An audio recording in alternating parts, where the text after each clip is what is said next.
मैं आपको आज सरदार पटेल के जीवन के एक प्रसंग के बारे में बताता हूँ। 1908 की बात है। उनकी पत्नी बीमार हो गई थी। वो अपनी पत्नी से बहुत प्रेम किया करते थे, तो उन्होंने अपनी पत्नी को भर्ती कराया बम्बई के एक बड़े हॉस्पिटल में।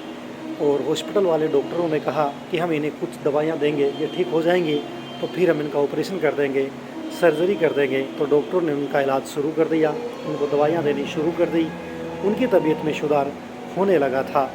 तभी सरदार वल्लभ भाई पटेल के पास मेल आता है, तार आता है लंदन से कि उनके मित्र का कि मुझे यहाँ गिरफ्तार कर लिया गया है, आप बड़े वकील हैं, आप ही मुझे बचा सकते हैं, वरना तो मैं अपने बचने की उम्मीद खो चुका हूँ। तब पटेल साहब अपनी पत्नी को कहते हैं, तुम अभी ठीक हो, यदि तुम्हारी इच्छा हो, तुम्हारी इजाज़त हो तो मैं 2 दिन जाऊँ लंदन। पत्नी इजाज़त दे देती है, वो चले जाते हैं लंदन और वो केस लड़ना शुरू कर देते हैं। पीछे से क्या होता है, उनका ऑपरेशन वो कर देते हैं। वो सारे पैरामीटर में उनकी पत्नी वो दवाई से ठीक हो जाती है। उन्हें लगता है कि ऑपरेशन के लिए बिल्कुल तैयार हो चुकी है बॉडी, तो उनका वो ऑपरेशन कर देते हैं और ऑपरेशन सफल हो जाता है। तो उन्हें कार भेजते हैं पटेल साहब को कि आपकी पत्नी का ऑपरेशन हो गया और वो ठीक हालत में है। तो उनका भी कॉन्फिडेंस बढ़ता है, वो पूरे जी जान से उस मुकदमे को जीतने में लग जाते हैं। और वो दूसरे दिन जब जिरह के लिए कोर्ट में होते हैं, तब उसके पास एक और तार आता है। कोई परिचित उन्हें दे करके जाता है और जिस तार में लिखा होता है कि पटेल साहब, आपकी पत्नी का देहांत हो गया है। ऑपरेशन तो सही हुआ था, लेकिन बाद में उनकी तबीयत बिगड़ गई और उनकी पत्नी का देहांत हो गया।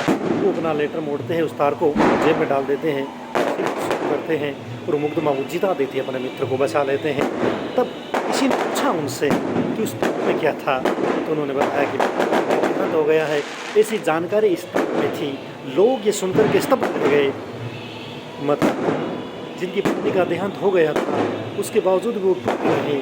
उन्हें ये पता था कि पत्नी चली गई है, दोस्त को इसके कर जिताऊँ, और उन्होंने दोस्त को जिता दिया। इससे ये सीख मिलती है कि आप जिस काम में जुड़ते हो उस काम पूरी शिद्दत कीजिए, कोई घटना हो जाए विचलित आपको नहीं होना है। तभी आप एक बड़े व्यक्ति बनेंगे। तभी आज हम पटेल को पढ़ते हैं, तभी उस महान व्यक्ति ने इतने बड़े भारत को एक कर दिया था। रियासतों को मिला करके उस समय कैसे कैसे पैदा हुआ करते थे। अपने बांसुरा वाले चंद्रवीर सिंह ने तो उनकी कनपट्टी पर बंदूक तक तान दी थी, लेकिन वो कभी हिम्मत नहीं हारी। धैर्य शक्ति वाले, धैर्य वाले थे, दृढ़ इच्छा शक्ति वाले थी, दूरदर्शिता वो रखा करते थे, जिसकी वजह से वो कर पाए।